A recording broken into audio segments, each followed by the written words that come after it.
ஒரு காலத்துல பிரஷ்யா அப்படின்னு ஒரு தேசம் இருந்தது. இப்போ ஜெர்மனி இருக்குல்ல, இதோட பெரும்பகுதி ஒரு காலத்துல பிரஷ்யாங்கிற பேர்ல இருந்தது. அப்போ அதுக்கு அரசரா இருந்தவர் மகா ஃப்ரெடரிக், அதாவது ஃப்ரெடரிக் தி கிரேட் அப்படின்னு சொல்லுவாங்க. அந்த ராஜாவுக்கு ஒரு சந்தேகம். நாம பல வகையான வரிகளை விதிச்சு வசூல் பண்றோம். அப்படி பண்ணி வருமானம் குறைஞ்சிக்கிட்டே போகுதே, இதுக்கு என்ன காரணமா இருக்கும்? இதுதான் அவருக்கு ஏற்பட்ட சந்தேகம். ஒரு சமயம் அந்த அரசர் தம்முடைய அமைச்சர்களையும் பிரபுக்களையும் தளபதிகளையும் கூப்பிட்டு ஒரு விருந்து வச்சார். விருந்து முடிஞ்சதும் அவங்கள பார்த்து இந்த சந்தேகத்தை கேட்டார். வரிகள் அதிகமா விதிச்சு வருமானம் குறையறதுக்கு என்ன காரணம் அப்படின்னு கேட்டார். பல பேருக்கு இதுக்கு சரியா பதில் சொல்ல தெரியல. அனுபவசாலியான ஒரு தளபதி எழுந்திருச்சார். அரசே, அது எப்படிங்கிறத இப்போ உங்களுக்கு காட்டுறேன்னார். உடனே ஒரு பெரிய பனிக்கட்டி ஒன்றை தன்னுடைய கையில் எடுத்தார். அதை அப்படியும் எப்படியும் திருப்பி பார்த்தார். அப்புறம் அடுத்தவர்கிட்ட கொடுத்தார். அவரும் அதை அப்படியும் இப்படியும் திருப்பி பார்த்துட்டு அடுத்தபடியா இருந்தவர்கிட்ட கொடுத்தார். இப்படியே இதை ஒவ்வொருத்தரா பார்த்து பார்த்துட்டு ஒவ்வொரு கையா மாறி கடைசியில மன்னர் கைக்கு போய் சேர்ந்தது. மன்னர் கைக்கு அந்த பனிக்கட்டி போய் சேர்ந்தப்போ அது கொஞ்சம் கொஞ்சமா உருகி ஒரு பட்டாணி கடலை சைஸுக்கு ஆயிட்டுது. மன்னர் யோசனை பண்ணார். வரி அதிகமா போட்டாலும் வந்து சேர்றது குறைவா இருக்கிறதுக்கு என்ன காரணம் அப்படிங்கிறது அவருக்கு புரிஞ்சு போச்சு.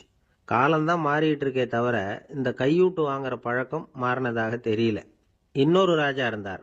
அவர் தன்னுடைய ராஜாங்கத்துல லஞ்ச ஊழலே சுத்தமா இருக்கக்கூடாது அப்படின்னு நினைச்சார். அவர்கிட்ட பல்வேறு துறைகளுக்கும் பொறுப்பா இருந்த பல பேரும் ரொம்ப சுத்தமாகவும் நேர்மையாகவும் இருந்தாங்க. ஒரே ஒருத்தர் மட்டும் எல்லார்கிட்டையும் லஞ்சம் வாங்கிட்டே இருந்தார். அவரை வேற வேற துறைகளுக்கு மாற்றி பார்த்தாரு. அந்த ராஜா என்னென்னமோ பண்ணி பார்க்குறாரு. எந்த வேலையை கொடுத்தாலும் அதுலேயும் லஞ்சம் வாங்குறதுக்கு ஒரு வழியை உண்டு பண்ணிக்குவார் அந்த ஆள். ராஜாவுக்கு இது ஒரு பெரிய தலைவலியாக போட்டுது. இவர் என்ன பண்ணுறது? இவருக்கு என்ன வேலையை கொடுக்கறது? கொஞ்சம் கூட லஞ்சம் வாங்குறதுக்கு சான்ஸே இல்லாத ஒரு வேலையை கொடுக்கணும் அப்படின்னு திட்டம் போட்டார். ஒரு நாள் அவருக்கு அந்த உத்தரவும் போட்டுட்டார். அதாவது அவருக்கு என்ன வேலைன்னா, கடற்கரையில் தான் அவருக்கு ஆஃபீஸ். அங்கேயே இருந்துக்க வேண்டியது. தினமும் எத்தனை கடல் அலை கரையில் வந்து மோதுது அப்படிங்கிறத கணக்கெடுத்து ராஜாவுக்கு தெரிவிக்க வேண்டியது. இதுதான் அவருக்கு வேலை. பேசாமல் அலையை எண்ணிட்டு உட்காந்துருக்கிட்டோம், அப்போவாவது அவர் லஞ்சம் வாங்குற சந்தர்ப்பம் இல்லாமல் போயிடும் அவருக்கு அப்படின்னு நினைச்சார் ராஜா. இந்த ஆள் கடற்கரைக்கு போய் டியூட்டியில் ஜாயின் பண்ணிட்டார். ஒரே மாசத்துல அங்கே சொந்தமாக ஒரு பிரம்மாண்டமான மாளிகை கட்டி விட்டாரு. ராஜாவுக்கு இது பெரிய ஆச்சரியமாக போச்சு. அலையை என்ற வேலையில் அந்த ஆள் எப்படி பணம் சம்பாதிச்சார் அப்படின்னு விசாரிச்சு பார்த்தார் அக்கம் பக்கத்தில். அந்த ஆள் என்ன பண்ணியிருக்கிறாருன்னா, கடற்கரையில் போய் பொறுப்பை ஏற்றுக்கிட்ட உடனே அங்கே இருந்த மீனவர்கள்கிட்ட எல்லாம் இந்த கரையில் வந்து ஒரு நாளில் வந்து மோதுற அலைகள் எத்தனை அப்படின்னு கேட்டிருக்காரு. அது எப்படிங்க தெரியும்னு இருக்காங்க அவங்க. தினமும் அந்த எண்ணிக்கை தெரியணும். நம்ம ராஜாவுக்கு தினமும் அறிக்கை அனுப்பணும், டெய்லி ரிப்போர்ட்டு. தவறுனா நீங்கள் இந்த கடலில் போய் மீன் பிடிக்கிறதுக்கு ராஜாவோட அனுமதி கிடைக்காது அப்படின்ட்டுருக்காரு. உடனே மீனவர்களும் பயந்து போட்டாங்க. கடலுக்கு போகிறதுக்கு அனுமதி இல்லைன்னா பட்டினி கிடக்கிறது மாதிரி ஆகிடுமே. மெதுவாக அந்த ஆளுகிட்ட போனாங்க. காதோட காதாக சொன்னாங்க, ஐயா, எங்களால் வந்து கடல் அலையை வந்து எண்ண முடியாது. தினமும் எங்களால் முடிஞ்சதை உங்களுக்கு பணமாக கொடுத்துட்றோம். நீங்கள் தான் ராஜா கிட்ட சிபாரிசு பண்ணி நாங்கள் தொடர்ந்து மீன் பிடிக்கிறதுக்கு அனுமதி வாங்கி கொடுக்கணும் அப்படின்னு வேண்டிக்கிட்டாங்க. பணம் தினமும் வந்து சேர ஆரம்பிச்சுட்டுது. பதவியில் மற்ற பதவியோட இந்த பதவி எவ்வளவோ மேல் அப்படின்னு நினச்சிட்டான் அந்த ஆள். அது மட்டும் இல்லை, தயவு பண்ணி என்னை இந்த இடத்த விட்டு மாற்றி விடாதீங்க சார் அப்படின்னு வேற கேட்க ஆரம்பிச்சிட்டானா. இயேசுநாதர்கிட்ட ஒருத்தர் வந்து கேட்டாராம், இயேசுவே, என்னை எவ்வளவு நேசிக்கிறீர்கள் அப்படின்னு.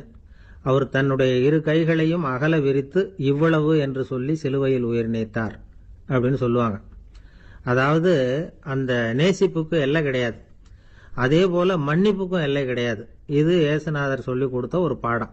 இயேசுனுடைய சீடர்களில் ஒருத்தன் பீட்டர், அவன் ஒரு நாள் இயேசுநாதர்கிட்ட கேட்டிருக்கான், இயேசுவே, நான் வந்து என்னுடைய தம்பி கிட்ட அடிக்கடி சண்டை போட்டுக்கிட்டு இருக்கேன், என்னுடைய சகோதரன் கூட. அவனை நான் எத்தனை தடவை மன்னிக்கிறது? ஏற்கனவே 7 தடவை அவனை மன்னிச்சுட்டேன் அப்படின்னு சொல்லியிருக்கிறான். அப்போ இயேசு சொன்னாராம், மன்னிக்கிறதுக்கு எத்தனை தடவைங்கிற கணக்கெல்லாம் கிடையாது. எத்தனை தடவை உன்னுடைய சகோதரன் உன்னை கோபப்படுத்துகிறானோ அத்தனை தடவை நீ மன்னிக்கிறதுக்கும் தயாராக இருக்கணும், அதுதான் அப்படின்னு சொன்னாராம். அப்போ இவனுக்கு ஒன்றும் புரியல. இது என்ன, அவன் தப்பு பண்ணிக்கிட்டே இருப்பான், நாம மன்னிச்சுக்கிட்டே இருக்கிறதா அப்படிங்கிறது மாதிரி குழப்பமாக இருந்திருக்கிறான். அப்போ இயேசுநாதர் தன்னுடைய சீடன் பீட்டர்கிட்ட ஒரு கதை சொன்னாராம்.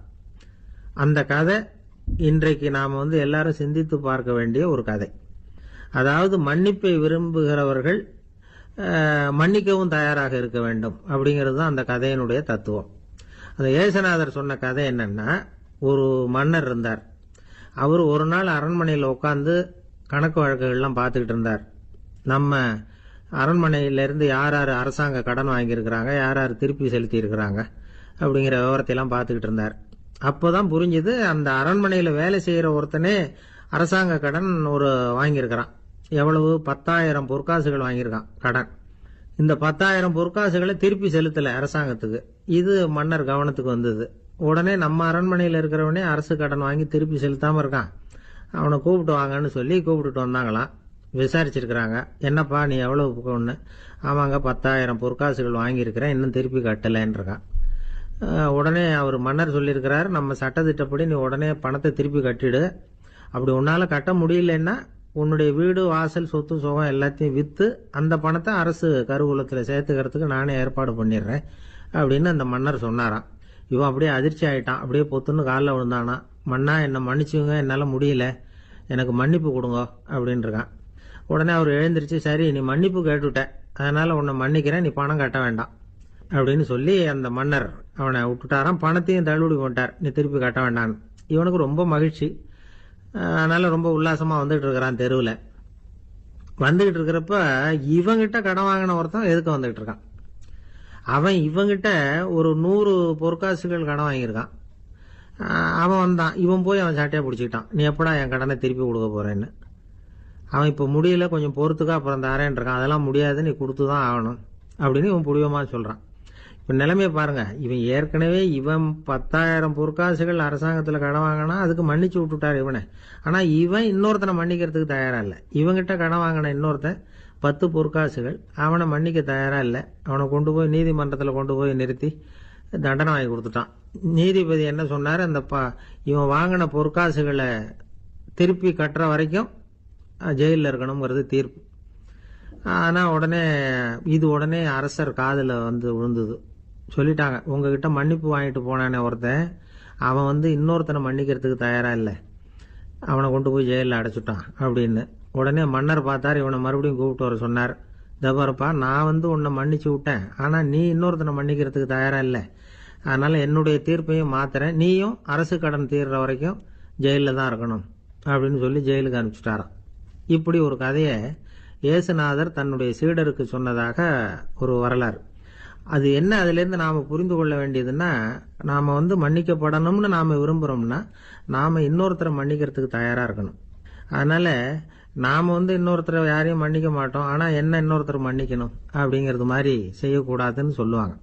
அது மாதிரி நாம் இப்போ இது தப்பாக புரிஞ்சுக்கிறவங்களும் இருக்கிறாங்க. பாவம் மன்னிப்புங்கிறதுலாம் எதுக்குன்னா, அதாவது மறுபடியும் பாவம் செய்யாமல் இருக்கிறதுக்காக தான். அதான் மன்னிக்கிறாரே அப்படிங்கிறதுக்காக மறுபடியும் பாவம் பண்ணிகிட்டு இருக்கிறது இல்லை.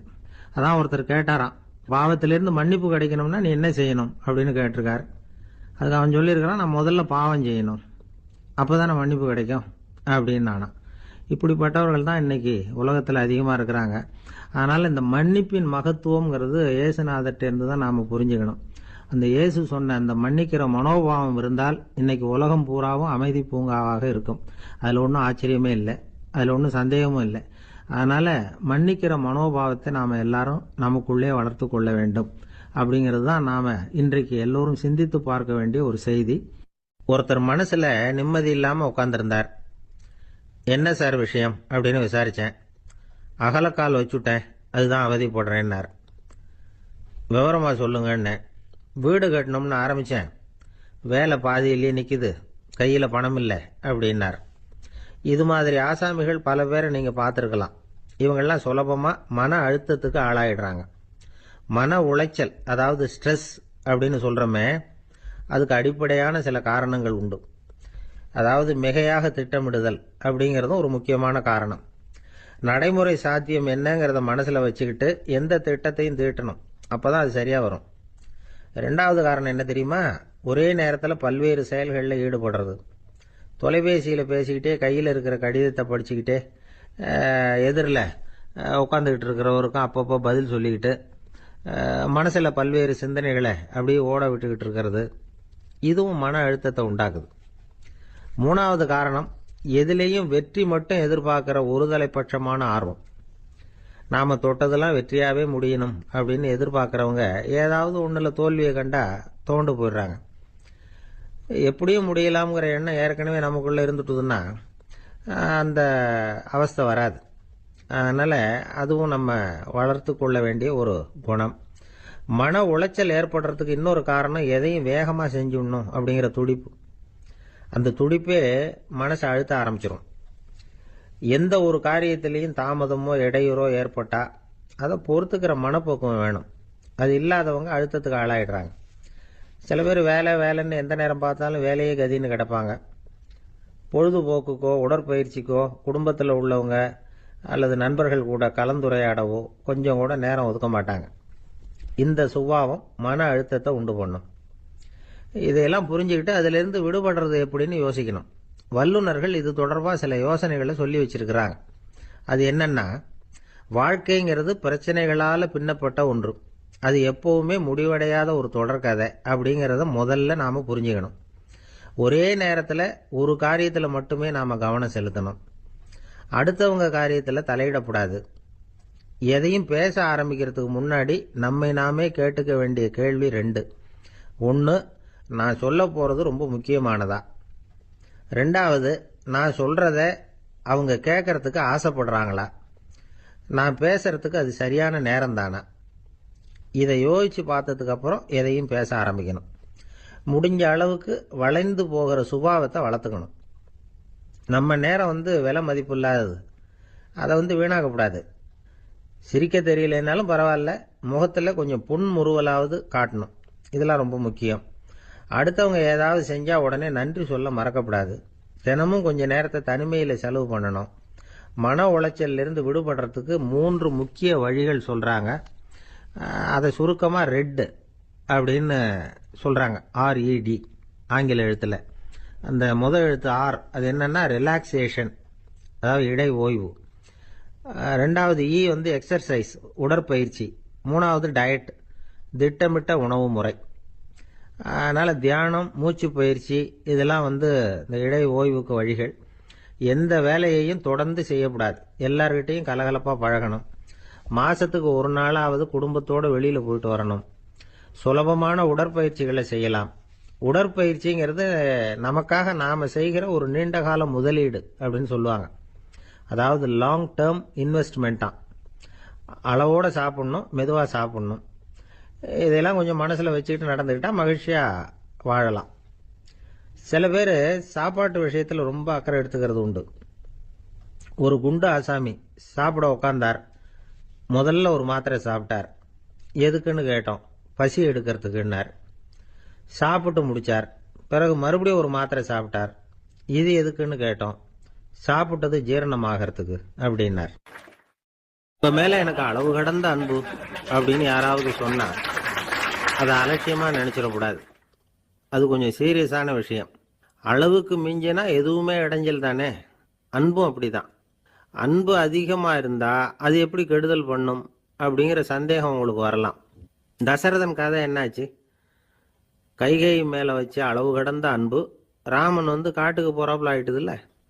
தசரதன் எப்பேற்பட்ட அரசன். விஸ்வாமித்திரர் சொல்கிறார், என்ன மாதிரி முனிவர்களுக்கும் தேவர்களுக்கும் ஏதாவது கஷ்டம் வந்தால் முதல்ல முருகன் கிட்ட போவோம், அப்புறம் பரமசிவனை போய் பார்ப்போம், அதுக்கப்புறம் திருமால்கிட்ட போவோம், அப்புறம் பிரம்மன் இந்திரன் இவங்களையெல்லாம் போய் பார்ப்போம். இவங்களாலையெல்லாம் முடியலன்னா கடைசியில் அயோத்திக்கு வருவோங்கிறார். உன்னை விட்டால் வேற கதி உண்டோ அப்படின்னு தசரதனை பார்த்து விஸ்வாமித்திரரே சொல்கிறார். அப்பேற்பட்ட அரசன் தசரதன் கைகேயி காலில் விழறான். உன் பாதங்களை தொட்டு கெஞ்சி கேட்டுக்கிறேன், ராமனை காட்டுக்கு அனுப்பாதேங்கிறான். தசரதனுடைய இந்த நிலைமைக்கு என்ன காரணம்? அவன் கைகேயி மேலே வச்ச அளவு கடந்த அன்பு தான் காரணம். இப்போ சொல்லுங்க, அன்பாக இருந்தாலும் அது அளவுக்கு மீறி போனால் கெடுதல் பண்ணுமா பண்ணாதா? அது மட்டும் இல்லை, அளவு கடந்த அன்பு நீதிக்கும் நியாயத்துக்கும் புறம்பான காரியங்களையும் செய்ய வச்சிரும். தசரதன் மிகச்சிறந்த நீதிமான். தர்மத்துக்கு விரோதமாக ஒரு காரியமும் செய்யாதவன். அப்பேற்பட்டவன் தன்னுடைய மனைவியை பார்த்து என்ன சொல்கிறான் தெரியுமா? உனக்காக நான் என்ன செய்யணும்னு சொல்லி செய்கிறேன். ஒரு குற்றமும் செய்யாத ஒருத்தனை கொல்லணுமா கொல்றேன். மரண தண்டனை விதிக்கப்பட்ட ஒருத்தனை விடுதலை செய்ய சொல்றியா செய்கிறேன். எந்த பிச்சைக்காரனையாவது கோடீஸ்வரனாக சொல்றியா ஆக்குறேன். அல்லது கோடீஸ்வரனை பிச்சைக்காரன் ஆக்கணுமா ஆக்குறேன் அப்படிங்கிறான். நீதிக்கு விரோதமான இந்த பாவங்களை செய்யறதுக்கு அப்பேற்பட்ட அரசன் எப்படி துணிஞ்சான்? மனைவி பேரில் வச்ச அளவு கடந்த அன்பு தான் காரணம். திரிசூலம், வஜ்ராயுதம், வாள் இதுகளால் தாக்கப்பட்டா கூட அதையெல்லாம் கொஞ்சம் கூட லட்சியம் பண்ணாத ஒருத்தன் காமதேவனுடைய மலர் அம்புகள் தாக்குனா அதை அவனால் தாக்கு பிடிக்க முடியல, விழுந்துடுறான். காமதேவனுக்குள்ள மகிமையே அதுதாங்கிறார் துளசிதாசர். அதனால தான் பெரியவங்கள்லாம் என்ன சொல்கிறாங்கன்னா, எதையும் அளவுக்கு மீறி செய்யாதேங்கிறாங்க. அப்பா, அம்மா, மனைவி, மக்கள் எல்லார் பேர்லேயும் அன்பு அவசியம்தான். ஆனால் அந்த அன்பு அறிவுக்கு புறம்பாக இருக்கக்கூடாது, அளவுக்கு மீறி இருக்கக்கூடாது. அப்போ தான் வாழ்க்கை சுகமாக இருக்கும், இல்லைன்னா அவஸ்தை தான். அளவுக்கு மீறின அன்புங்கிறது புரியுது, அது சரி. அறிவுக்கு புறம்பான அன்புங்கிறது எப்படி? ஒரு தாய்க்கு ஜலதோஷம் அல்லது ஏதோ ஒரு தொற்று நோயின்னு வச்சுங்களேன். அந்த அம்மாவுக்கு தன்னுடைய குழந்தை பேரில் அளவு கடந்த அன்பு. தனக்கு நோய் இருக்குது, அது அடுத்தவங்களுக்கு தொற்றக்கூடியது அப்படின்னு தெரிஞ்சிருந்தோம் அன்பை காட்டுறதுக்காக அந்த குழந்தைக்கு முத்தம் கொடுக்குறேன்னு தூக்கி வச்சுக்கிட்டு கொஞ்சம் ஆரம்பிச்சதுன்னு வச்சுக்கோங்க, அது நல்லா இருக்குமா? இதுதான் அறிவுக்கு புறம்பான அன்புங்கிறது. அது மாதிரி விலங்குகள்கிட்ட அன்பாயிருன்னு சொல்கிறோம். அதுக்காக புலிக்கு முத்தம் கொடுக்க முடியுமா?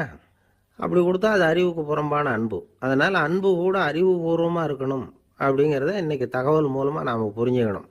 இந்த காலத்து காதலன் தன்னுடைய காதலிகிட்ட சொன்னானாம், இதை பாரு, உன் பேரில் எனக்கு அளவு கடந்த அன்பு, உனக்காக என்ன செய்யணும்னு சொல்லி செய்கிறேன், நெருப்பில் நடக்கணுமா நடக்கிறேன், நீரில் குதிக்கணுமா குதிக்கிறேன், உயிரையே கொடுக்கணுமா கொடுக்குறேன் அப்படின்னா.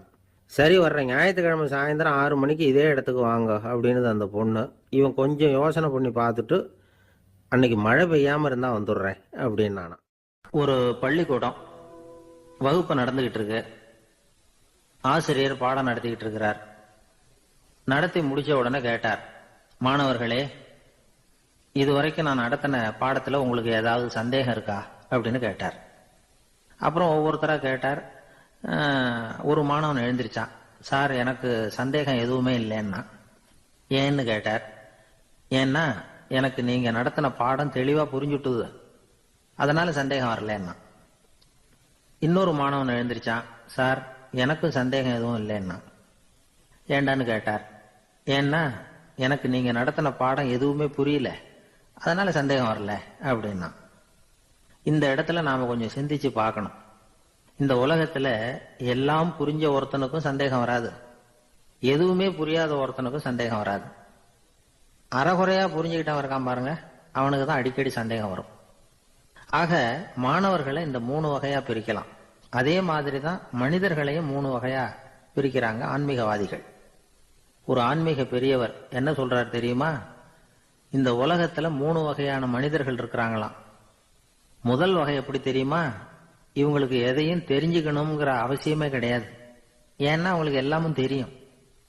இவங்க ஞானத்தின் முழு வடிவா இருக்கிற காரணத்தினால அவங்களுக்கு எந்த சந்தேகமும் இல்லை, எந்த கேள்விகளும் கிடையாது.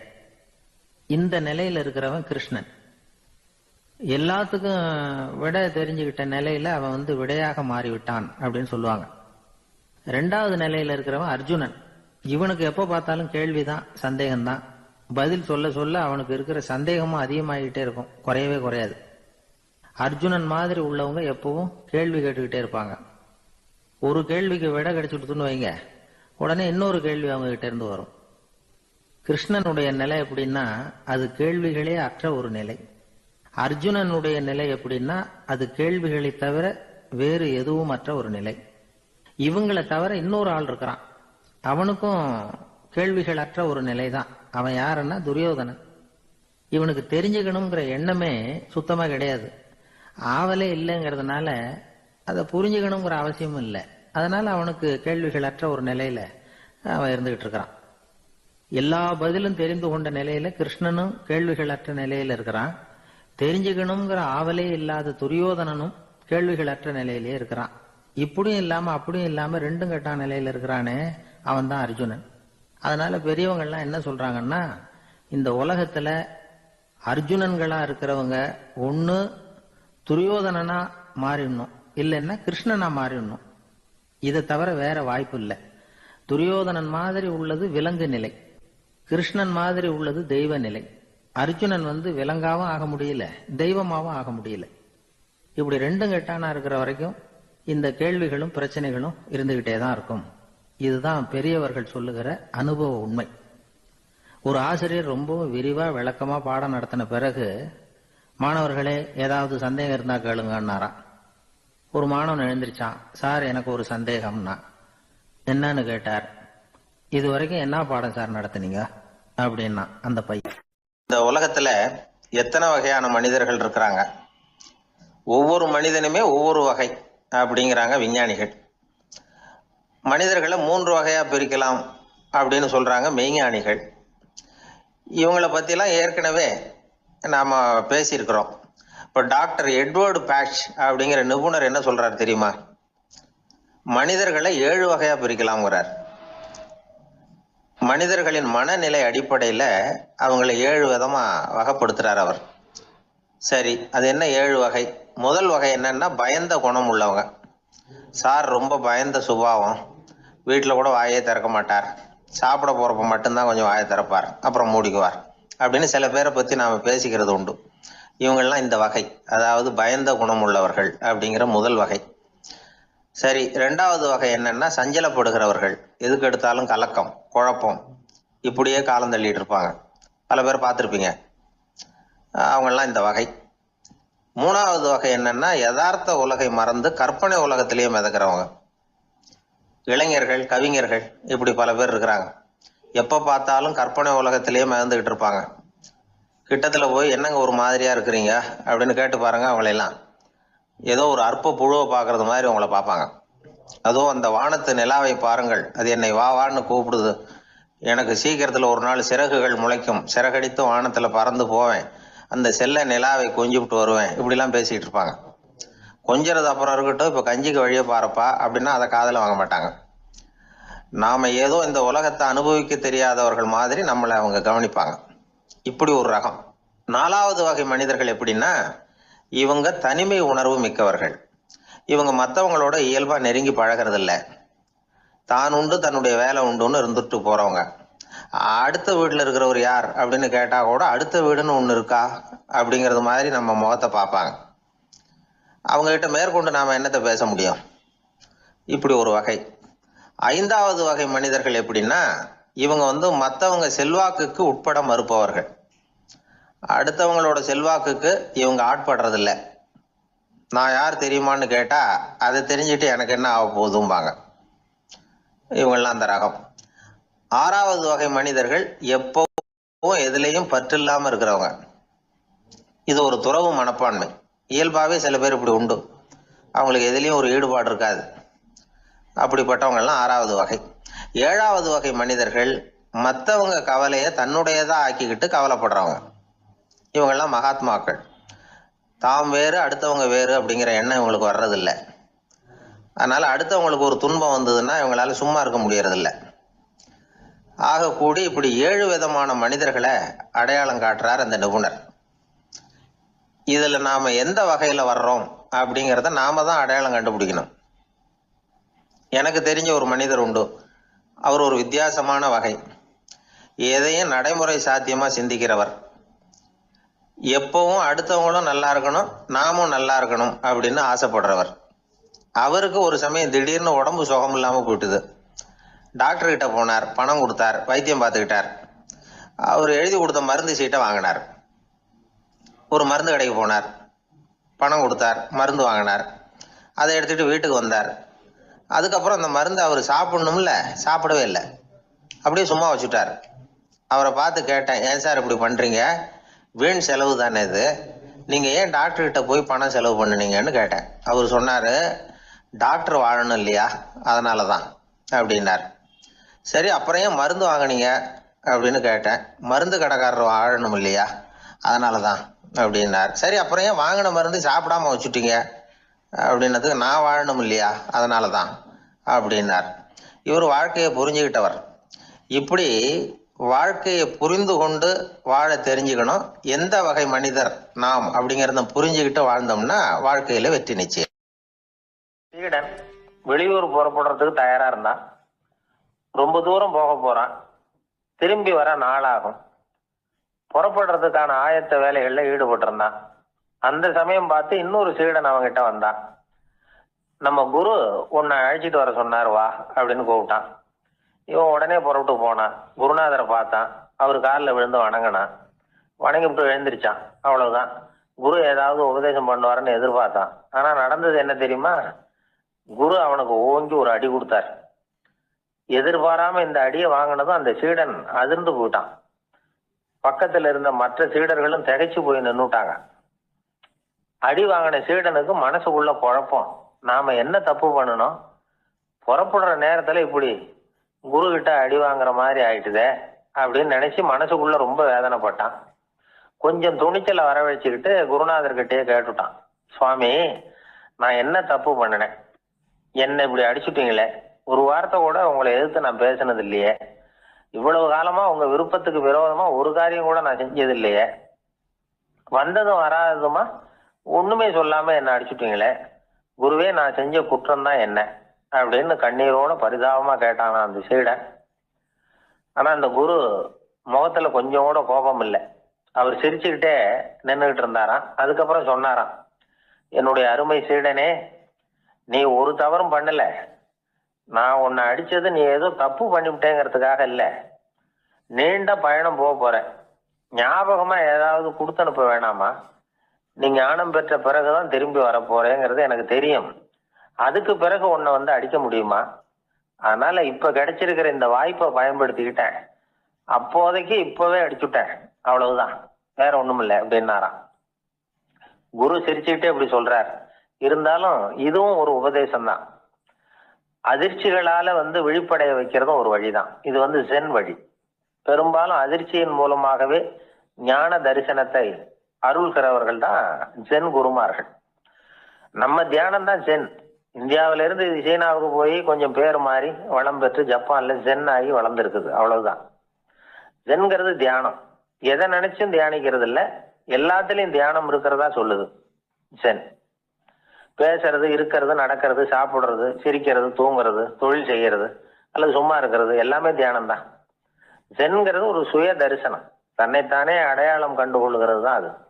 இல்லாத எதையும் தேடி கண்டுபிடிக்கிறது இல்லை. சென் மார்க்கத்தை பத்தி ஓஷோ என்ன சொல்றாரு தெரியுமா? காணாமல் போன தன்னுடைய மூக்கு கண்ணாடி தன்னுடைய மூக்கின் மேல் இருப்பதை கண்டுகொள்வது போன்றது சென் அப்படிங்கிறார். நம்மால் ஒருத்தர் இன்னொருத்தர் முகத்தை ரொம்ப நேரமா உத்து பார்த்துக்கிட்டு இருந்தார். என்ன பாக்குறீங்கன்னாரு அவரு. நீங்க போட்டிருக்கீங்களே மூக்கு கண்ணாடி, அதை தான் பாக்குறேன்னாரு இவரு. நீங்க அப்படி பாக்குறதுக்கு விசேஷ காரணம் ஏதாவது உண்டான்னு கேட்டார் இவர். உண்டுன்னார். என்னன்னு கேட்டார். நேத்திக்கு காணாம போன என்னோட மூக்கு கண்ணாடி அது அப்படின்னாராம் இவர். ஒருத்தன் தன்னுடைய நண்பனை வழியில பார்த்தான். என்னப்பா லெட்டர் போட்டுனே கிடைச்சதா அப்படின்னா. ஓ, கிடைச்சதேன்னா அவன். இவன் உடனே, ஏன்டா போய் சொல்ற, நான் உனக்கு லெட்டரே போடல, சும்மா தான் கேட்டேன், உடனே கிடைச்சிட்டுதுங்கிறிய அப்படின்னா. லெட்டர் போட்டேன்னு நீ போய் சொல்றப்போ அது கிடைச்சதுன்னு நான் போய் சொல்லக்கூடாதா அப்படின்னு நானா அவன். இப்படிப்பட்டவங்க சில பேர் இருந்தா கூட இன்னைக்கு கடிதம் மூலமா தொடர்பு கொள்ளாதவங்க இருக்கவே முடியாது. அந்த அளவுக்கு அது அவசியமான ஒன்னாயிட்டுது. இந்த அஞ்சல் அட்டைகள் எப்படி ஆரம்பமாச்சு தெரியுமா? ஆஸ்திரியா நாட்டுல ஒரு பேராசிரியர் இருந்தார். அவர் பேர் இம்மானுவேல் ஹெர்மன்.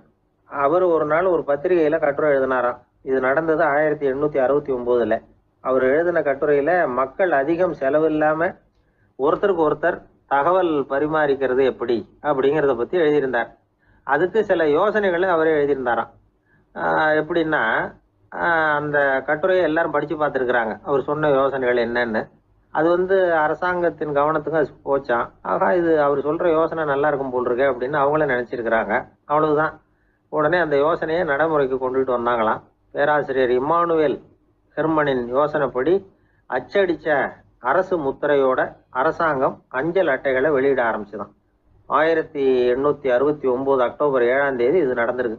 உலகின் முதல் அஞ்சல் அட்டை வெளிவந்த நாள் அது. அப்பதான் அதுக்கு பேர் என்ன தெரியுமா? அதாவது கரஸ்பாண்டிங் கார்டு அப்படின்னு பேராது. அதுக்கப்புறம் என்ன ஆச்சுன்னா, உடனடியாக அமெரிக்காவிலேயே இது மாதிரியான கார்டுகளை வெளியிட ஆரம்பிச்சிட்டாங்க. அங்கே இதுக்கு என்ன பேர் தெரியுமா? Postal card. அதுக்கப்புறம் 1870 இங்கிலாந்துலேயும் இதை வெளியிட்டாங்களாம். அதை வெளியிட்ட முதல் நாள் அன்னைக்கு என்ன நடந்தது தெரியுமா? மக்கள்லாம் ஏதோ நியாய விலை கடையில் நிற்கிறது மாதிரி பெரிய பெரிய கியூ வரிசையில் நின்று இதை வாங்கினாங்களாம். நம்ம நாட்டில் முதல் அஞ்சலகம் 1927 கல்கத்தாவில் ஆரம்பமாயிருக்கு. இன்னைக்கும் அஞ்சலகம் இல்லாத இடமே இல்லை. அந்த அளவுக்கு அஞ்சல் போக்குவரத்து அதிகமாக இருக்குது. அன்னைக்கு உள்நாட்டில் ஒருத்தருக்கு ஒருத்தர் தகவல் பரிமாற்றம் செய்து கொள்ள மலிவான ஒரு அஞ்சல் அட்டையை அரசாங்கம் வெளியிடலாம் அப்படின்னு பேராசிரியர் எழுதின கட்டுரை இன்னைக்கு எந்த அளவுக்கு ஆகியிருக்கு பார்த்தீங்களா? தபால் பெட்டிக்கு பக்கத்தில் தலையை வச்சுக்கிட்டு அவன் பாட்டுக்கு நின்றுட்டு இருந்திருக்கான். அங்கே இருந்து இன்னொருத்தன் கேட்டிருக்கான், என்ன ஆச்சுன்னு. கொஞ்ச நேரத்துக்கு முன்னாடி இந்த தபால் பெட்டியில் ஒரு கார்டு எழுதி போட்டேன், விவரமெல்லாம் நல்லா தான் எழுதியிருக்கிறேன், ஆனால் அட்ரஸ் எழுத மறந்துட்டேன் அப்படின்னானா. உடனே அவன், அதுக்காக கவலைப்படாத, நான் போட்ட கார்டில் அட்ரஸ் எல்லாம் பின்கோடு உள்பட கரெக்டாக எழுதியிருக்கேன், ஆனால் விவரம் எழுத மறந்துட்டேன் நானா. கவலைப்படாத, கொஞ்ச நேரத்தில் தபால்காரர் வருவார், பெட்டியை திறந்ததும் நம்ம லெட்டரை கேட்டு வாங்கிக்கலாம்னா ஒருத்தன். கொஞ்ச நேரத்துக்கு முன்னாடி அவர் வந்தார், கேட்டேன், அதுக்கப்புறம் தான் மனசுக்கு ரொம்ப கஷ்டமாக போச்சு நானா. இவன் ஏண்டான்னு கேட்டிருக்கான். அவன், இது தபால் புட்டு இல்லையா? ஒரு ஊர்ல ஒரு மன்னர் இருந்தார். ஒரு நாள் அவருடைய அரசவைக்கு ஒரு ஓவியன் வந்தான். அவன் சீனா தேசத்திலிருந்து வந்தவன், தாவோ சிந்தனையாளன். அவன் அங்க வந்து மன்னர் முன்னாடி நிக்கிறான். யாரும் செய்ய முடியாத ஒரு காரியத்தை என்னால செய்ய முடியும்னா. இவன் இப்படி சொன்னதை கேட்டதும் ஏற்கனவே அங்க இருந்த அரசவை ஓவியன் ஒருத்தனுக்கு கோபம் வந்துட்டுது. இதோ பாரு, இப்படி எல்லாம் பேசக்கூடாது, நான் வேணும்னா உன்னுடைய சவாலை ஏத்துக்கிறேன் அப்படின்னா. நாம 2 பேரும் ஓவியம் தீட்டுவோம், அதை பார்த்துட்டு நம்ம 2 பேர்ல யாரு சிறந்த ஓவியன் அப்படிங்கறத மன்னரே தீர்மானம் செய்யட்டும், என்ன சொல்ற அப்படின்னு கேட்டான் அவன். அவனும் சரின்னு ஒத்துக்கிட்டான். போட்டி ஆரம்பமாச்சு. அரசர் அவங்களுக்கு 2 சுவர்களை ஒதுக்கி கொடுத்தார். 6 மாச காலம் அவகாசம் கொடுத்தார். 2 ஓவியர்களும் அவங்க வேலையை ஆரம்பிச்சாங்க. இரவு பகலா வேலை செய்ய ஆரம்பிச்சுட்டாங்க. 6 மாசம் முடிஞ்சது. அரசர் வந்து பார்த்தார். முதல்ல தன்னுடைய அரசவை ஓவியர் தீட்டி இருந்த ஓவியத்தை பார்த்தார். ரொம்ப பிரமாதமா இருந்தது, பாராட்டினார். இதோ பாரு, உன்னுடைய ஓவியம் அற்புதமா இருக்கு, உயிரோட்டம் உள்ளதா இருக்குது, கலையின் உச்சமே இதுதான், இதை விட சிறந்த ஒரு ஓவியத்தை வேற யாராலையும் படைக்க முடியாது அப்படின்னார். அதுக்கப்புறம் அந்த சீன ஓவியன் கிட்ட போனார். எங்க உன்னுடைய ஓவியம்னு கேட்டார். திரைச்சீலையை விலக்கி விட்டு பாருங்கன்னா. மன்னர் வந்து அந்த திரைச்சீலையை விளக்குனார். உள்ள வந்து ஓவியம் இருக்க வேண்டிய இடம் கண்ணாடி மாதிரி தெரிஞ்சுது. அவன் அந்த 6 மாச காலமா அந்த சுவரை வந்து தேய்ச்சி தேய்ச்சி கண்ணாடி மாதிரி ஆக்கி வச்சிருக்கிறான். அதுக்கு நேரா எதிர் சுவர்ல அரசவை ஓவியம் தீட்டின ஓவியம் இருக்கு. அது எதிரில் இருந்த இந்த கண்ணாடியில பட்டு பிரதிபலிக்குது. மன்னர் யோசனை பண்ண ஆரம்பிச்சார். அப்புறம் அந்த சீன ஓவியனை பார்த்து கேட்டார், இதை பாரு, நீ என்னுடைய ஆளை வந்து தோற்கடிச்சுட்ட அப்படிங்கறதுல சந்தேகம் இல்லை, ஆனாலும் எங்களை ஏமாத்தி இருக்கிற, எந்த ஓவியமும் நீ வரையிலையே அப்படின்னார். அரசே, இதுதான் உண்மையான ஓவியம், உயிருள்ள ஓவியம். இது வந்து மனோபாவங்களை பிரதிபலிக்கும், மாறுகின்ற காலங்களை அப்படியே காட்டும் அப்படின்னா அந்த சீன ஓவியன்.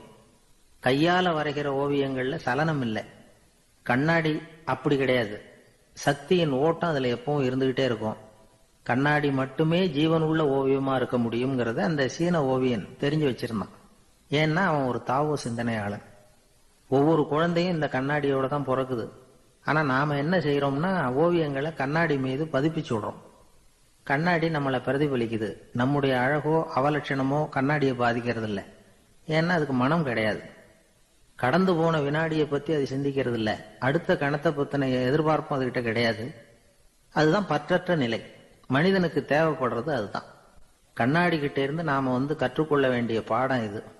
வாழ்க்கையில வந்து மனிதர்களை நேசிக்கலாம், உலகின் அழகையெல்லாம் பிரதிபலிக்கலாம், ஆனா எதையும் பற்றி கொண்டு விடக்கூடாது அப்படிங்கிறது பெரியவர்கள் அறிவுரை. துயரம்ங்கிறது பற்றுக்களின் சாயை. கண்ணாடி முன்னாடி நிக்கிறப்போவெல்லாம் நமக்கு இந்த ஞாபகம் வரணுமா.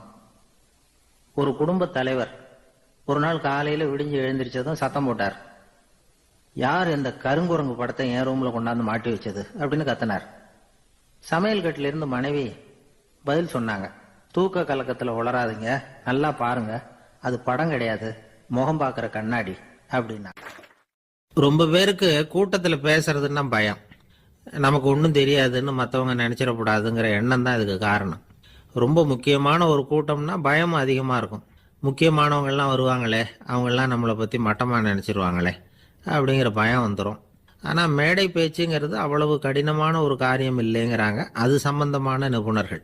யாரும் பேச்சாளர் ஆகலாம், இது ஒன்றும் பெரிய கிஃப்ட் கிடையாது அப்படின்னு அவங்க சொல்கிறாங்க. நீங்கள் ஒரு சிறந்த பேச்சாளர் ஆகணுமா அப்படின்னா அதுக்குன்னு சில ஆலோசனைகளை சொல்லி வச்சிருக்கிறாங்க அனுபவசாலிகள். முதல் ஆலோசனை என்னன்னா, உங்கள் பேச்சு வந்து எளிமையாக இருக்கணும். ஏதாவது ஒரு கருத்து அல்லது 2 கருத்து சொன்னால் போதும். 20 அல்லது 30 கருத்துக்களை சொல்லிகிட்டே போகக்கூடாது. 2வது ஆலோசனை, நீங்கள் என்ன பேச போகிறீங்கங்கிறது முதல்ல உங்களுக்கு நல்லா புரியணும். அதுக்கப்புறம் தான் அதை அடுத்தவங்களுக்கு புரிய வைக்க முடியும். எப்படி ஆரம்பிக்க போகிறோம், எந்த கருத்தை முக்கியமாக வலியுறுத்த போகிறோம், எப்படி முடிக்க போகிறோம் அப்படிங்கிறத முதல்ல நல்லா சிந்திச்சு மனசில் வச்சுக்கணும். கடைசியாக என்ன சொல்கிறீங்களோ அதுதான் கேட்குறவங்க மனசில் நிற்கும். 3வது ஆலோசனை என்னென்னா, உங்கள் பேச்சு சுருக்கமாக இருக்கணும். ஒரு 15 நிமிஷம் பேசுறது ரொம்ப பொருத்தம். மணிக்கணக்கில் பேசிக்கிட்டு இருக்கிறது நல்லதில்லை. 4வது ஆலோசனை, நீங்கள் பேசுறது உண்மையாக இருக்கணும். உங்களுக்கு உண்மையான அனுபவங்கள் இருக்கும், அதை சொல்லலாம். உங்களுடைய உண்மையான அனுபவங்களை மற்றவங்களோட பகிர்ந்துக்கணும், அதுதான் முக்கியம். 5வது ஆலோசனை, ஆரம்பத்தில் கொஞ்ச நேரம் உங்களை பற்றியும் எதிரில் உள்ளவங்களை பற்றியும் சம்மந்தப்படுத்தி ஏதாவது பேசி ஒரு நெருக்கத்தை ஏற்படுத்திக்கணும். ஒவ்வொருத்தரும் இப்போ இவர் பேச போகிறது நம்ம சம்மந்தப்பட்டது அப்படின்னு நினைக்க ஆரம்பிச்சிருவாங்கல்ல, அதுக்கப்புறம் அவங்க கேட்க தயாராகிட்டாங்கன்னு அர்த்தம். எதிரில் உட்காந்துருக்கிற கூட்டத்திலேருந்து 3 பேரை தேர்ந்தெடுங்க. அதாவது வலது பக்கம் ஒருத்தர், நடுவில் ஒருத்தர், இடது பக்கம் ஒருத்தர். அதாவது உங்களை ரொம்ப கனிவாகவும் ஆர்வமாகவும் பார்க்குறவராக பார்த்து தேர்ந்தெடுத்துங்க மனசுக்குள்ள. நீங்கள் பேசும்பொழுது என்ன பண்ணணும்னா, இவங்களை நேருக்கு நேராக மாறி மாறி பார்த்துக்கிட்டே பேசுனீங்கன்னா நீங்கள் ஏதோ ஒட்டுமொத்த கூட்டத்தையும் பார்த்து பேசுகிறதாக ஒரு உணர்வு அது ஏற்படுத்திவிடும். 6வது ஆலோசனை என்னென்னா, சொற்பொழிவுன்னா நீங்கள் பேசணும், படிக்கக்கூடாது. எழுதி படிக்கிறது நல்லா இருக்காது. குறிப்புகள் வேணும்னா வச்சுக்கலாம். படிக்கிறது பேப்பர்லேருந்து வர்றது மாதிரி இருக்கும், பேசுறது இதயத்திலேருந்து வர்றது மாதிரி இருக்கும். அப்புறம் 7வது ஆலோசனை சொல்கிறாங்க. அது என்னென்னா, மேடையில் ஏறி நின்ன உடனே இயல்பாக மூச்சை இழுத்து விட்டுங்க, இயல்பு நிலைக்கு வாங்க, அதுக்கப்புறம் இயல்பாக பேச ஆரம்பிக்கலாம் அப்படிங்கிறாங்க. இவ்வளவும் பேச்சு கலையில் வல்லுநர்களாக இருக்கிறவங்க சொல்லுகிற ஆலோசனைகள். இதையெல்லாம் கடைபிடிச்சா நமக்கும் அதுக்கும் வெகு தூரம்னு நினச்சிக்கிட்டு இருந்த ஒன்று இப்போ கிட்டத்தில் நெருங்கி வந்துடும். நாம் சொல்கிறபடியெல்லாம் அது கேட்கும். ஒரு பேச்சாளர், அவருக்கு சுருக்கமாகவே பேச தெரியாது. மேடையில் ஏற்றி விட்டுவிட்டா போதும், ஆரம்பிச்சிருவார், நிறுத்த மாட்டார், பேசிக்கிட்டே இருப்பார். ஒரு தடவை அவர் ஒரு கூட்டத்தில் ரொம்ப நேரம் பேசிக்கிட்டே இருக்கிறார். எதிரில் பொறுமை இழந்த ஒருத்தர் தன்னுடைய கை கடிகாரத்தை காட்டினார்.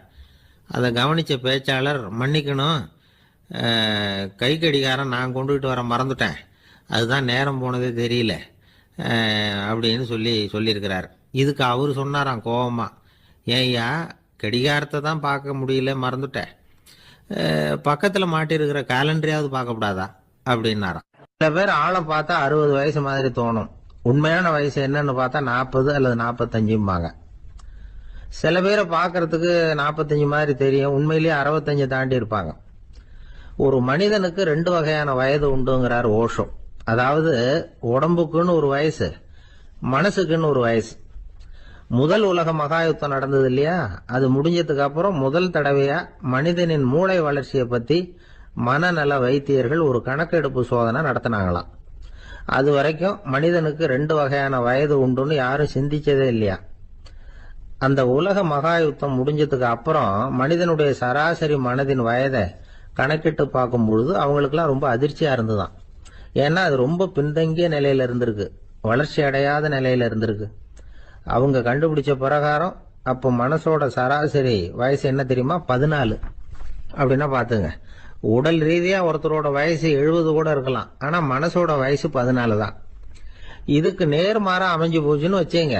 அதாவது ஒருத்தருக்கு உண்மையிலேயே 14 வயசு, அதாவது உடலோட வயசு 14, அவரோட மனசின் வயசு 70ன்னு வச்சுக்கோங்க. இப்படி அமைஞ்சுட்டுதுன்னா அவர் சீக்கிரம் ஞானத்தன்மை அடைஞ்சிருவார் அப்படின்னு அர்த்தம். இப்போ நமக்கெல்லாம் உடம்போட வயசு மனசோட வயசு ரெண்டும் ஒன்றா இருந்துட்டா அதுவே போதும், அதுவே பெரிய விஷயம். இப்போ எமர்சன் கிட்ட போய் ஒருத்தர் கேட்டாராம், உங்கள் வயசு என்ன அப்படின்னு. அவர் உடனே பதில் சொல்லியிருக்கார், 360 வருஷம் அப்படின்னாராம். கேட்டவர் குழம்பி போயிட்டார். அவர் என்ன சொல்கிறாரு, 360 வயசா, என்ன நம்ம காதில் தான் சரியாக விழலையா? எமர்சன் எப்பவும் உண்மையை பேசுகிற ஒரு சிறந்த அறிவாளி, அவர் இப்படிலாம் பொய் சொல்ல மாட்டாரே அப்படின்னு ஒரு யோசனை பண்ணிக்கிட்டே அவர் மறுபடியும் அவர் கிட்ட போனாராம்.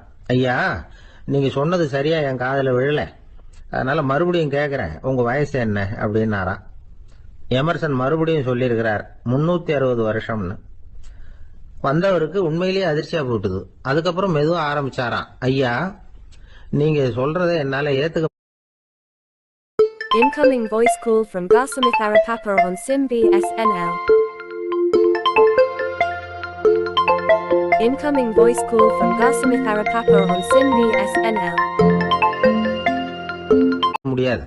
எப்படி பார்த்தாலும் இப்போ உங்களுக்கு வயசு ஒரு 60க்கு மேல இருக்காதுன்னு நினைக்கிறேன் அப்படின்னாராம். நீங்க சொல்றது சரிதான், அது என் உடம்போட வயசுன்னாராம் எமர்சன். அப்படின்னா ஏற்கனவே நீங்க சொன்னது அப்படின்னு கேட்டிருக்காரு, அது என் மனசோட வயசு அப்படின்னாராம். நம்மளை பொறுத்த வரைக்கும் அறிவு தூசு படிஞ்சிருக்கு, அது மாதிரியே அன்பும் மாசுபட்டிருக்கு. இது ரெண்டையும் சுத்தம் பண்ண வேண்டியிருக்குது. அப்போதான் நாம சரியான வயசுல வாழ முடியும். ஒரு ஆசாமி இருக்கிறார், அவருக்கு உடம்போட வயசு அதிகம், மனசோட வயசு ரொம்ப குறைச்சல், குழந்தை மாதிரி. அவர் ஒரு ஆஸ்பத்திரியில படுத்திருக்கிறார். நர்சம்மா எல்லாருக்கும் மருந்து கொடுத்துட்டு போறாங்க. கொஞ்ச நேரம் கழிச்சு திரும்பி வந்தாங்க. அப்ப இவர் அந்த அம்மாவை கூப்பிட்டு சொல்றாரு, இதை பாருங்க சிஸ்டர், நீங்க எல்லாருக்கும் சின்ன சின்ன மாத்திரையா கொடுத்துட்டு எனக்கு மட்டும் நீளமான மாத்திரையா கொடுத்துட்டீங்க. முழுங்கிறதுக்கு ரொம்ப கஷ்டமா போச்சு. இனிமே எனக்கும் சின்ன மாத்திரையா கொடுங்க சிஸ்டர் அப்படின்னாராம். அந்த அம்மா உடனே அதிர்ச்சி ஆகி தலையில அடிச்சுக்கிட்டாங்களாம். நான் கஷ்டப்பட்டு மாத்திரையை முழுங்கினதுக்கு நீங்க ஏமா தலையில தட்டிக்கிறீங்க அப்படின்னு கேட்டிருக்காரு இவர். இதுக்கு அவங்க சொல்லியிருக்கிறாங்க, நான் உங்களுக்கு கொடுத்துட்டு போனது மாத்திரை இல்லைங்க, அது தெர்மாமீட்டர் அப்படின்னாங்க. ஒரு ஊர்ல ஒரு பெரியவர் இருந்தார். ஒரு நாள் அவரை தேடி ஒருத்தர் வந்தார். ஐயா, நான் கடவுளை பரிபூர்ணமா நம்புறேன் அப்படின்னார். சரி, அந்த நம்பிக்கை உனக்கு எப்படி வந்ததுன்னு கேட்டார் இவர். அவர் சொல்ல ஆரம்பிச்சார், ஐயா, எனக்கு கல்யாணம் ஆகி 10 வருஷம் ஆச்சு, ஆனாலும் குழந்தை பாக்கியம் இல்லை. அதுக்கு என்ன காரணமா இருக்கும்னு நான் யோசனை பண்ணிட்டு இருந்தப்போ நண்பர் ஒருத்தர் ஒரு ஆலோசனை சொன்னார். உனக்கு மதப்பற்று இல்லை, எந்த கடவுளையுமே நம்ப மாட்டேங்கிற, அதுதான் காரணம். கடவுளை நம்பு, உனக்கு குழந்தை பாக்கியம் கிடைக்கும் அப்படின்னார். அவர் அப்படி சொன்னாரே தவிர எனக்கு சந்தேகம்தான். இருந்தாலும் அவர் சொன்னபடியும் நடந்துதான் பார்ப்போமே அப்படின்னு முடிவு பண்ணேன். கடவுளை நம்ப ஆரம்பிச்சேன். அந்த வருஷமே அழகான ஆண் குழந்தை பிறந்தது. எல்லாம் இறைவன் அருள் அப்படின்னார். இவர் இப்படி சொன்னதை கேட்டதும் அந்த பெரியவர் சொன்னார், நீ சொல்றதெல்லாம் சரிதான், இருந்தாலும் இந்த காலத்துல எந்த ஒரு காரியமா இருந்தாலும் அதை சோதனை செஞ்சு பார்த்துட்டு தான் ஒரு முடிவுக்கு சேர முடியும். அறிவுபூர்வமான முடிவு அதுவாக தான் இருக்கும். அறிவியல் சோதனைகள் அப்படித்தான். ஒரு குறிப்பிட்ட விஷயத்தை பத்தி எத்தனை தடவை சோதனை பண்ணாலும் ஒரே முடிவு தான் கிடைக்கணும், அதுதான் சரியா இருக்கும். அதனால இப்ப மறுபடியும் ஒரு சோதனைன்னார். என்ன செய்யணும் அப்படின்னு கேட்டார் இவர். கடவுள்கிட்ட ஒரு பெண் குழந்தை வேணும்னு கேளு. முதல்ல ஆண் குழந்தைய கொடுத்தது மாதிரியே இப்போ ஒரு பெண் குழந்தையையும் கொடுக்கறாரா பார்க்கலாம் அப்படின்னார். சரின்னு சொல்லி இவர் அதே மாதிரி முயற்சி பண்ணினார். அதுக்கப்புறம் அவரு இந்த பெரியவர்கிட்ட வரவே இல்லை. கொஞ்ச காலம் கழிச்சு இவரே அவரை தேடிட்டு போய் கதவை தட்டினார். அவர் கதவை திறந்தார். என்ன ஆச்சு, கடவுள் கண் திறந்தாரா அப்படின்னு கேட்டார். அவரு, அந்த சமாச்சாரம்லாம் நமக்கு வேணாம் சார், முதல் தடவை அது ஏதோ தற்செயலா ஏற்பட்ட ஒரு சாதகம். இப்ப நீங்க 2வது தடவை சொன்ன பிறகு தினமும் கடவுளை வேண்டிக்கிட்டு தான் இருக்கிறேன், ஒன்றும் நடக்கல அப்படின்னார் ரொம்ப விரக்தியா. ஒரே ஒரு தோல்வியில உங்க நம்பிக்கையெல்லாம் பறந்து போயிடுது பாத்தீங்களா அப்படின்னார் அந்த பெரியவர். எல்லாம் நல்ல விதமா நடக்கிற வரைக்கும் நம்பிக்கை, எதிர்பார்த்தது தோல்வியில முடிஞ்சுட்டுதுன்னா அவநம்பிக்கை. மற்றவர்கள் பேர்ல வைக்கிற நம்பிக்கை எந்த நேரத்திலையும் விவகாரமாகி விடக்கூடிய சாத்தியம் உண்டு. நாம நம்பிக்கை வைக்க வேண்டியது நம்ம கிட்ட தான், நமக்குள்ள இருக்கிறார் கடவுள். எனவே நம்ம பேர்ல நாம வைக்கிற நம்பிக்கை தான் உண்மையான கடவுள் பக்தி. நிபந்தனையற்ற நம்பிக்கையா அது இருக்கணும். எல்லாம் நல்லபடியா நடந்துகிட்டு இருந்தா எந்த முட்டாளுக்கும் நம்பிக்கை வரத்தான் செய்யும் அப்படிங்கிறது ஒரு பெரியவர் கருத்து.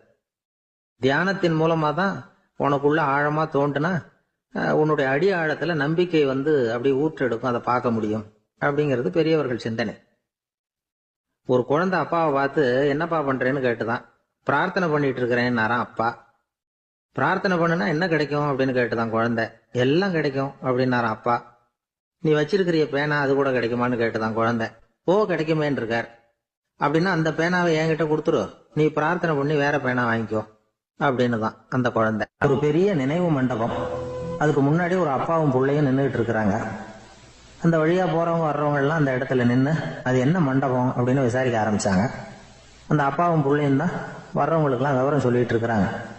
அதாவது இந்த இடத்துல ஒரு பெரிய மகான் சமாதி ஆயிருக்கார், அவர் சமாதியான இடத்துல இந்த நினைவு மண்டபத்தை கட்டியிருக்கிறோம் அப்படின்னாங்க. ஊர் பூரா இந்த செய்தி பரவிச்சு. நிறைய பேர் அந்த இடத்தை தேடி வர ஆரம்பிச்சாங்க. இங்கே வந்து கொஞ்சம் நேரம் உட்காந்துட்டு போனால் மனசுக்கு ஒரு நிம்மதி கிடைக்கிது அப்படின்னாங்க. அங்கே இருந்த உண்டியலில் நிறைய காசு போட்டுட்டு போகிறாங்க. பணம் கிடுகிடுன்னு நிறைய சேர ஆரம்பிச்சிட்டுது. பணம் நிறைய சேர்ந்த உடனே அந்த அப்பாவுக்கும் பிள்ளைக்கும் தகராறு வந்துட்டுது. பணம் சேர்ந்தாலே சொத்து தகராறு வரத்தானே செய்யும். அது மாதிரி வந்துட்டுது. பையன் அடிக்கடி நிறைய பணம் கேட்க ஆரம்பித்தான். அப்பா பார்த்தார், யோசனை பண்ணார், ஒரு முடிவுக்கு வந்தார். ஒரு நாள் பையனை கூப்பிட்டார். இதை பாருப்பா, நமக்குள்ள தகராறு வேணாம். அப்பாவும் பிள்ளையும் இப்படி சண்டை போட்டுக்கிட்டா பார்க்குறவங்க தப்பாக நினைப்பாங்க. அதனால் நமக்குள்ள சமரசமாக இதை தீர்த்துக்குவோம், என்ன சொல்கிற அப்படின்னார் அப்பா. சரின்னு நான் பையன். உடனே அந்த அப்பா என்ன பண்ணார் தெரியுமா? மகன்கிட்ட கொஞ்சம் பணத்தை கொடுத்தார். தன்கிட்ட இருந்த ஒரு கழுதையையும் கொடுத்தார். இதை வச்சு நீ பொழைச்சிக்கோ அப்படின்னு சொல்லி அனுப்பி வச்சுட்டார். மகன் அந்த கழுதையை இழுத்துக்கிட்டு அடுத்த ஊருக்கு போனான். வழியிலேயே அந்த கழுதை செத்து போச்சு. உடனே என்ன பண்ணலாம்னு யோசனை பண்ணான். ஒரு ஐடியா வந்தது. அந்த கழுதையை ஒரு சாலை ஓரமாக புதைச்சான். கையில் இருந்த பணத்தை வச்சு அந்த இடத்துல ஒரு கல் மண்டபம் கட்டினான். அந்த வழியாக 2 பேர் வந்தாங்க. இது என்ன மண்டபம்னு விசாரிச்சாங்க. இந்த இடத்துல ஒரு பெரிய மகான் சமாதி ஆயிருக்கிறார் அப்படின்னா. இந்த செய்தி ஊர் பூரா பரவ ஆரம்பிச்சுட்டுது. நிறைய பேர் வந்து போக ஆரம்பித்தாங்க.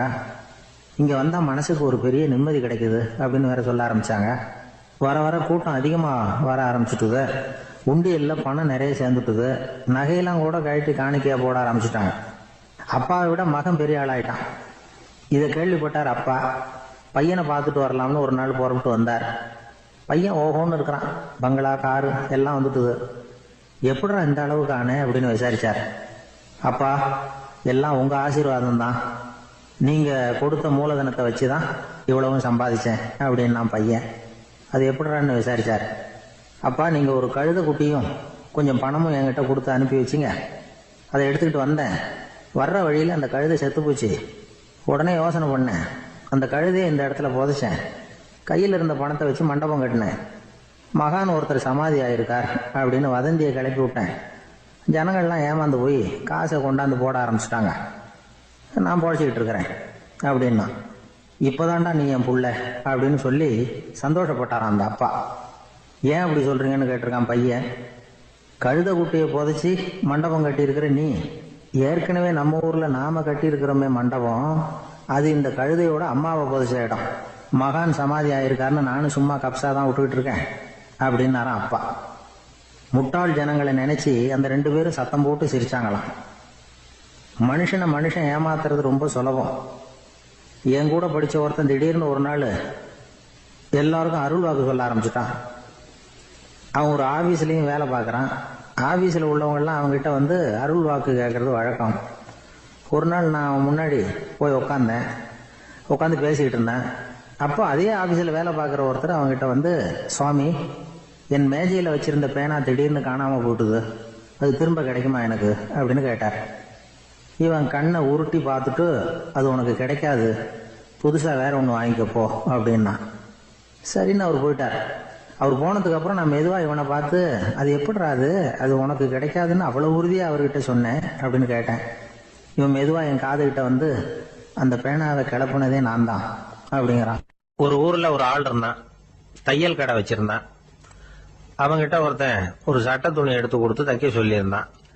வர்ற சனிக்கிழமை வா, வந்து வாங்கிட்டு போ அப்படின்னு அவன் சொல்லியிருந்தான். அதே மாதிரி இவன் வந்தான். அவன் தச்சு வச்சிருந்த சட்டையை கொடுத்தான். இவன் வாங்கி அங்கேயே போட்டு பார்த்தான். கை நீளம் ஒன்றுக்கு ஒன்று வித்தியாசமா இருந்தது. வலது கை இடது பக்கத்தை விட நீளம் குறைச்சலா இருந்தது. அவன் முணுமுணுக்க ஆரம்பிச்சுட்டான். என்ன இது இப்படி தைச்சுட்டியேன்னு.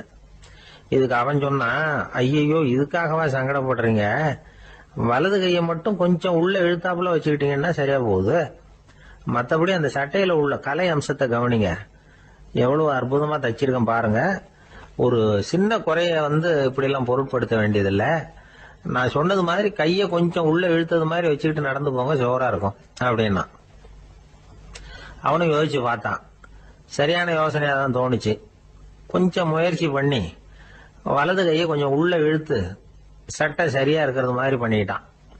இப்போ மறுபடியும் ஒரு பிரச்சனை. வலது கையை உள்ள இழுத்த மாதிரி அப்படியே வச்சுக்கிட்டதும் முதுகு பக்கம் கொஞ்சம் துணி தளர்த்தியா தொங்குறது மாதிரி தெரிஞ்சது. என்ன இது, முதுகு பக்கம் துணி குவிஞ்சுட்டுதே, தொங்குதே அப்படின்னா மறுபடியும், அடடா, இதுக்காகவா கவலைப்படுறீங்க? உடம்ப அதுக்கு தகுந்த மாதிரி கொஞ்சம் வளைச்சிக்கிட்டா சரியா போடுது. இதுக்காக அந்த அழகான தையலை பிரிச்சு அதுல உள்ள கலை அம்சத்தை கெடுக்கிறதுக்கு என் மனசு இடம் தரல. எவ்வளவுக்கு தளர்த்தியா இருக்கோ அவ்வளவுக்கு கொஞ்சம் உடம்ப வளைச்சி அப்படி குனிஞ்சது மாதிரி போங்க போதும் அப்படின்னா. அதுவும் நல்ல யோசனையா தான் பட்டுது இவனுக்கு.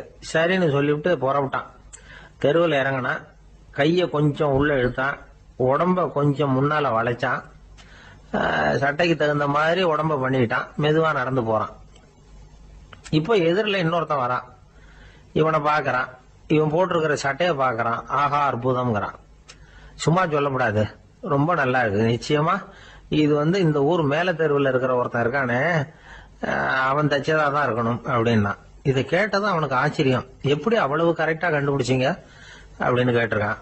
இதுக்கு அந்த வழிபோக்கன் சொன்னானா, அவன் ரொம்ப கெட்டிக்காரன், உங்களை மாதிரி உடம்பும் கையும் வளைஞ்சு போன ஒரு ஆசாமிக்கு அவனை தவிர வேற யாராலேயும் இவ்வளவு பொருத்தமான ஒரு சட்டையை தைக்க முடியாது அப்படின்னானா.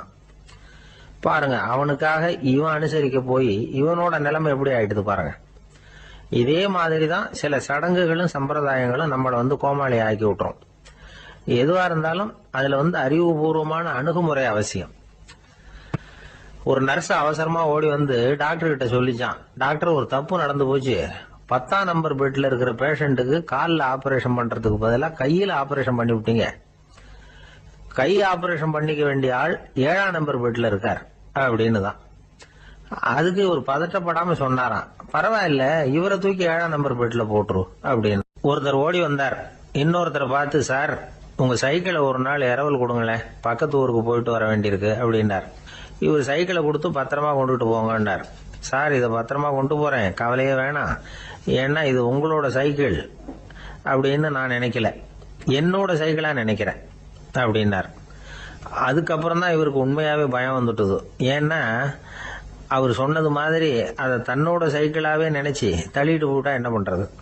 எது எதை நம்முடையதா நினைக்கணுங்கிறதுக்கு ஒரு வரையறை இருக்கு. சில பேர் ஆபீஸையே வீடா நினைச்சு விடுறது உண்டு. அப்படிப்பட்டவங்க கூட வீட்டை ஆபீஸா நினைக்கிறது இல்லை. ஏன்னா வீட்டில் இவர் ஆபீசரா நடந்துக்க முடியறதில்ல. இதெல்லாம் ஒரு பக்கம் இருக்கட்டும், இப்போ விஷயத்துக்கு வருவோம். பொறியியல் மேதை டாக்டர் விஸ்வேஸ்வரய்யா இருந்தார் இல்லையா, பாரத ரத்னா விருதெல்லாம் கொடுத்தாங்களே. ஆபீஸ் வேலை வேற, சொந்த வேலை வேற அப்படிங்கிறதுக்கு ஒரு உதாரணமா இருந்தவர் அவர். மைசூர் மகாராஜா கிட்ட திவானா இருந்தார். அவர் ஒரு நாள் அரசாங்க வேலை காரணமா வெளியூர் போயிருந்தார். ஹாசன்கிற ஊருக்கு பக்கத்துல ஒரு பயண மாளிகை, அங்க தங்கிவிட்டார். ராத்திரி அங்க தங்கி இருந்துட்டு விடிஞ்சதும் ஊருக்கு திரும்புறதாக திட்டம். ராத்திரி தூங்குறதுக்கு ரொம்ப நேரம் ஆயிட்டுது. ரொம்ப நேரம் வரைக்கும் அரசாங்க சம்பந்தப்பட்ட வேலைகளையே பார்த்துக்கிட்டு இருக்கிறார். அரசாங்க ஃபைல்கள் நிறைய இருந்தது. அதையெல்லாம் ஒவ்வொன்றா எடுத்தார், படிச்சு பார்த்தார், பரிசீலனை பண்ணார், அதில் எழுத வேண்டியதை எழுதினார், கையெழுத்து போட்டார். ஒரு வழியா அந்த வேலையெல்லாம் முடிஞ்சுது. அதுக்கப்புறம் என்ன பண்ணார்னா, தன்னுடைய சூட்கேஸை திறந்தார். அதிலிருந்து 2 மெழுகுவத்தியை எடுத்து கொளுத்தி வச்சார். அந்த பயண மாளிகையில அது வரைக்கும் எரிஞ்சுக்கிட்டு இருந்த மின்சார விளக்குகளை அணைச்சுட்டார். அதுக்கு பிறகு அந்த மெழுகுவத்தி வெளிச்சத்துல சில புத்தகங்களை தொடர்ந்து படிக்க ஆரம்பிச்சிட்டார். அந்த பயண மாளிகையில பணியாளரா இருந்தவர் இதை பார்த்துட்டு ஓடி வந்தார். மறுபடியும் மின் விளக்கு போடுறதுக்காக போனார். விஸ்வேஸ்வரய்யா அதை பார்த்துட்டு போட வேணாம்ட்டாராம். இது வரைக்கும் நான் அரசாங்க அலுவல்களை கவனிச்சுக்கிட்டு இருந்தேன், அதனால மின் விளக்குகள் அப்ப எரிஞ்சதுல தப்பு இல்லை. இப்ப நான் புத்தகம் படிச்சுக்கிட்டு இருக்கேன், இது என்னுடைய சொந்த வேலை, இங்க இருக்கிற மின் விளக்கு அதுக்காக ஏன் எரியணும் அப்படின்னு கேட்டாராம். இப்ப இருக்கிற சில அரசு பணியாளர்கள் கிட்ட இந்த சம்பவத்தை பேச்சோட பேச்சா சொல்லி பார்த்தேன். அவங்களால இதை ஜீரணிக்கவே முடியல. நேர்மை தேவைதான் சார், அதுக்காக அவ்வளவு தூரத்துக்கு அது தேவையா அப்படிங்கிறாங்க. விஸ்வேஸ்வரய்யா அப்படி பண்ணினது தான் ஒரு நேர்மையாளர் அப்படின்னு இந்த உலகத்துக்கு நிரூபிக்கணுங்கிறதுக்காக இல்லை. தான் அப்படி நடந்து காட்டினா தன்னை சுத்தி இருக்கிறவங்களும் அதை கேள்விப்படுறவங்களும் முடிஞ்ச அளவுக்கு பொது வாழ்க்கையில அரசு பணியில நேர்மையை கடைபிடிக்க முயற்சி பண்ணலாமே அப்படிங்கிறதுக்காகத்தான். இப்பவும் சில பேர் இருக்கிறாங்க, இவங்க ஆபீஸ் வேற வீடு வேறன்னு நினைக்கிறது இல்லை, அவ்வளவு உரிமை. ஒருத்தர் அப்படிதான், அவருக்கு அவசரமா 5000 ரூபாய் தேவைப்பட்டது. ஆபீஸ் பணத்தை எடுத்துக்கிட்டார். அந்த நேரம் பார்த்து ஆடிட் வந்துட்டுது. ஆப்பிட்டுக்கிட்டார். விசாரணை நடக்குது. அவர் சொல்றார், சார் நான் நேரம் காலம் பார்க்காம ஆபீஸ்ல வேலை செய்வேன், ஏன்னா அதை என்னோட ஆபீஸா நினைக்கிறேன். அவசரத்துக்கு அந்த பணத்தை எடுத்தேன், மறுபடியும் வச்சுடலாம்னு தான் இருந்தேன், அதுக்குள்ள இப்படி ஆயிட்டுது. நீங்க என்ன நினைச்சாலும் சரி, நான் ஆபீஸ் வேற வீடு வேற அப்படின்னு நினைக்கிறது இல்லை, அது என்னோட சுபாவம் அப்படின்னார். விசாரணை பண்ணவர் தீர்ப்பு வழங்கினார். உங்கள் சுபாவத்துக்கு மதிப்பு கொடுத்து நானும் தீர்ப்பு வழங்குறேன். நீங்கள் கொஞ்ச நாள் ஜெயிலில் இருந்துட்டு வாங்க. அது உங்களுக்கு கஷ்டமாக இருக்காதுன்னு நினைக்கிறேன். ஏன்னா அங்கே போனாலும் நீங்கள் உங்கள் சுபாவப்படி வீடு வேற ஜெயில் வேறன்னு நினைக்க மாட்டீங்க அப்படின்னா. சில பேரை இப்படி சொல்கிறது உண்டு. அடுத்தவங்களை அனுசரித்து நடந்துக்க தெரியல, அவன் என்ன சார் மனுஷன் அப்படிம்பாங்க. சக மனிதர்களோடு எப்படி பழகிறது அப்படின்னு தெரியாதனாலேயே பல பேர் இன்னைக்கு சங்கடப்பட்டுக்கிட்டு இருக்கிறாங்க.